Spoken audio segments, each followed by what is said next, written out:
Hey guys, hope you're doing well. It's Ren here.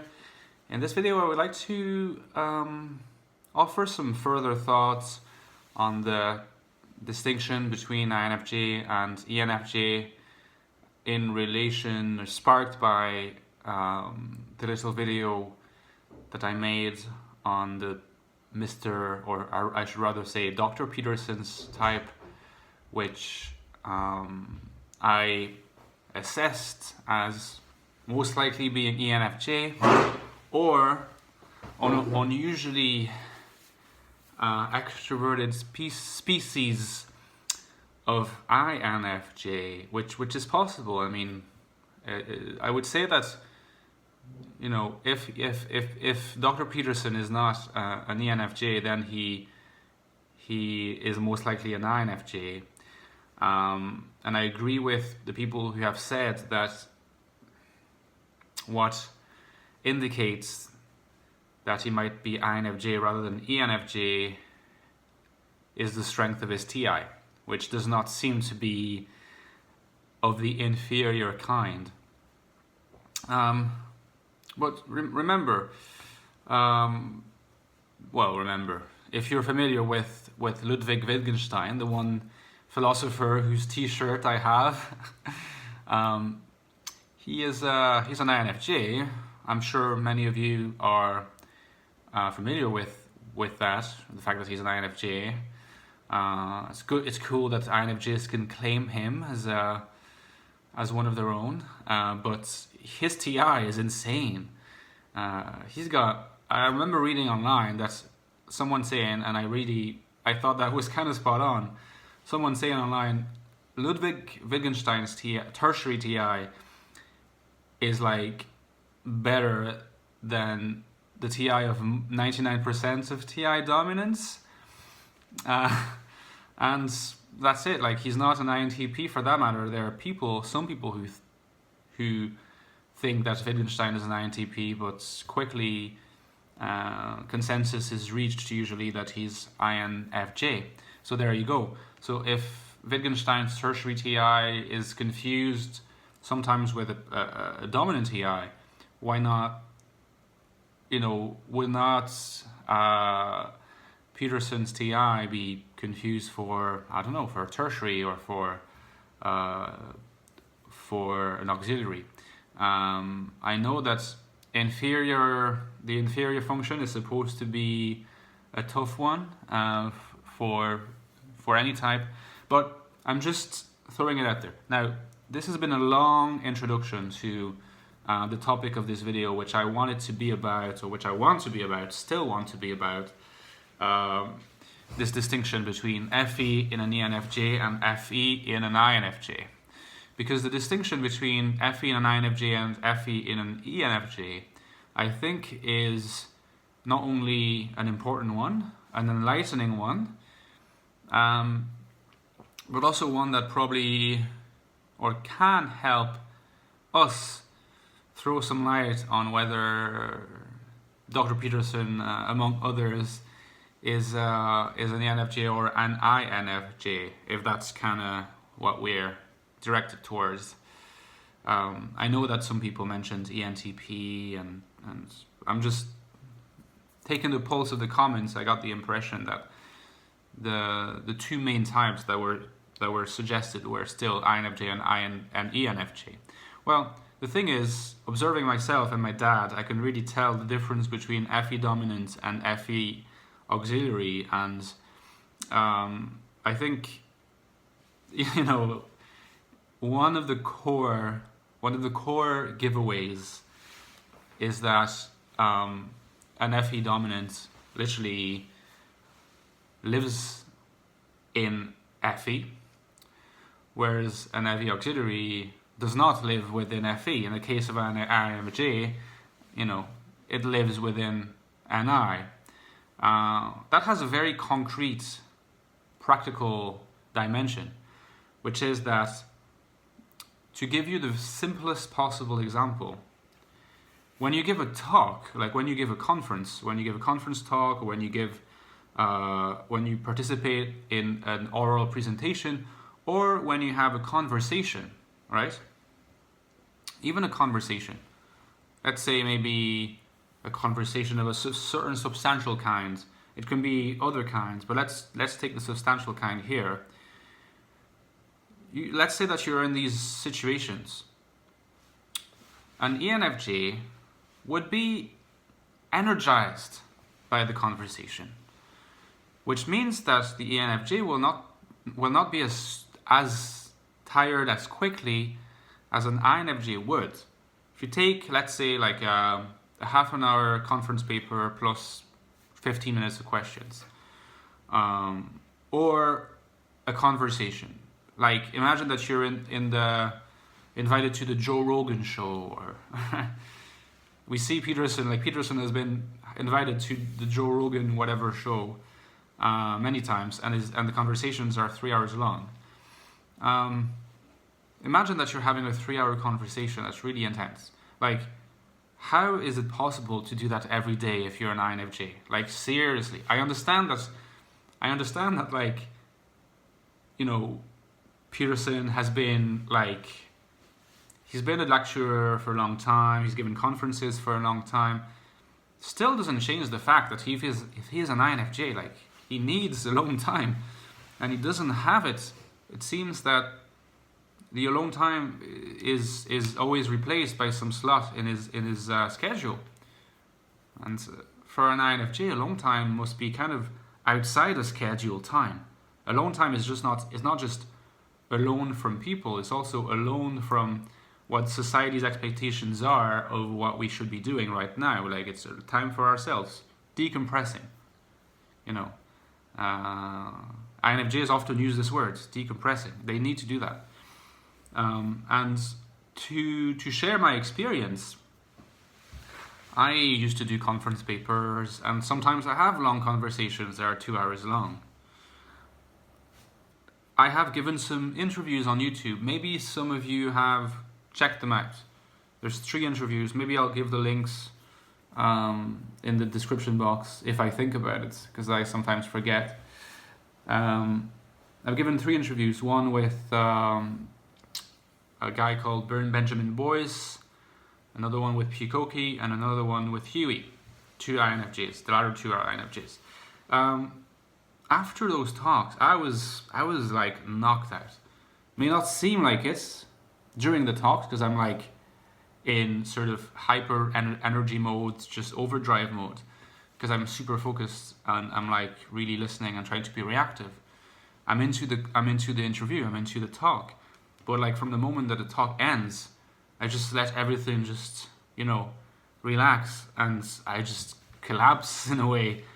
And I wanted to chill, like, on the internet, but I did in a way, but I was not as present as I would typically have been, because I was just really, really tired, knocked out. And after each conference paper I used to do, I was also pretty knocked out, you know. And the thing is, I see it with my dad. My dad does not get as knocked out, and that's because the interaction, the FE interaction, in this case, with other people, for him is easier because he's an extrovert. It's easier if it lasts a while, you know. At the moment, our own president, Emmanuel Macron, who's an extrovert, and some people say he's ENFJ, other people say he's ENTJ. I'm not quite sure myself, but at the moment he's going around France doing talks with like local officials, with associations, organizations, to try to discuss about the future politics of France, to try to ensure that France remains as democratic as possible, because people are asking for more democratic representation. It's shown on TV, and it lasts 7 hours sometimes. And he's just there, like he's an extrovert, and he's there for 7 hours. And I'm like, this sounds like, how is it possible? Peterson seems to be someone who can do that. So it's not just a case of getting used to it. It's a case also of just being able to. I think that an INFJ over time can become much more used to doing public talks, and to definitely being able to, you know, just be in the public eye. But for it to be something that happens every day, something that is the norm, not something that is a deviation from the norm, but the norm itself. okay? For the norm to be okay with you, then in a sense, it must speak to your dominant function. I just don't see how Peterson could not be an extroverted judger for these reasons. And the thing is, one argument that I could hear, on top of all the very good arguments that have been given, also in terms of his being maybe INFJ, because I agree, his NI is very strong and his TI is strong as well. One thing that I could hear on top of that is, and this is something that sometimes I wonder about, but I don't know if this is because he's a feeler or because he is an introvert, supposing that he is an introvert and a feeler. But he does seem to be very stressed. I don't know if you agree with me, but he does seem to be very stressed out. Sometimes I watch him and I'm like, oh my God, poor guy. I hope he doesn't have a heart attack or something, or I hope he doesn't, something he doesn't start having health problems. I know that he says his health is better, but because of his eating habits. But I don't know. There are interviews where he's just so tense and he snaps quickly, and this could be FE overuse in a way. If FE is not his main function. Not FE overuse, but overexposure to an environment that deprives him of NI bathing. If you're an NI dom, you like NI bathing, you like NI floating. So I could see that being the case, just the fact that he seems to be under pressure, and it shows a bit too much at times, and that shows even more when you look at some of his earlier videos, where maybe he was a little fatter, and maybe he wasn't as healthy in other respects, but when he's talking to the audience, he just seems more relaxed. He seems happier in a way, and so to me that doesn't necessarily mean that he's an introvert, because even back then he was so comfortable just talking to an audience and exchanging, but he would make them laugh more. He would, he'd be more FEing, very directly FEing, If anything, slightly earlier videos than the ones that are coming out these days show his FE even more, I would say. But so in any case, just to come back to this topic, because I'm sort of rambling a little bit and mixing different topics, but yeah, the difference between FE dominant and FE auxiliary is that FE auxiliary is an auxiliary. It's not supposed to be your default mode. And because it's not your default mode, it's not something that you can muster constantly as if it were your dominant. You know what I mean? You still need alone time from FE. Even though FE is a social function in many ways, you still need alone time. And to be able to make exceptions for a day, for a week, sure, but there must be some cost. At least there is a cost for me. Great fatigue afterwards, need to recover, need to decompress, need to be alone. Peterson, assuming that he's an INFJ, he has been doing it for years now, and I find it really difficult to believe it possible for an introvert to do that. So yeah, that's for one of the differences. I think another of the differences between an INFJ and an ENFJ in terms of FE use is that the INFJ will use FE usually to most of the time to ensure the environment around them is harmonious for them, right? An ENFJ will usually use FE to ensure the environment is harmonious according to how they want it to be harmonious. It's very different. So you take a particular environment and you imagine that it has this cloud of harmony and disharmony. I think the INFJ will say, okay, so let's see, given the environment, how it can be as harmonious as possible and how it can fit within that harmony. And the INFJ will subtly try to direct the conversations, the various pieces of the situation, the puzzles of the situation, in such a way as for them to fit within it and not to be too stressed out by the, say by tension or anything else. An ENFJ imposes themselves much quicker. An ENFJ will take note of the feeling in the room because they're quite intuitive about this as well. And they will want harmony, but it's their harmony, okay? So if they don't like the harmony or imagine that you have a certain level of disharmony and it could be realized into harmony. The ENFJ might not necessarily opt for that if it doesn't, if the harmony that they could achieve by turning the disharmony into harmony does not correspond to what they want to be harmonious. Maybe there are different ways of making a particular atmosphere harmonious. Maybe there's way A, B, C, D.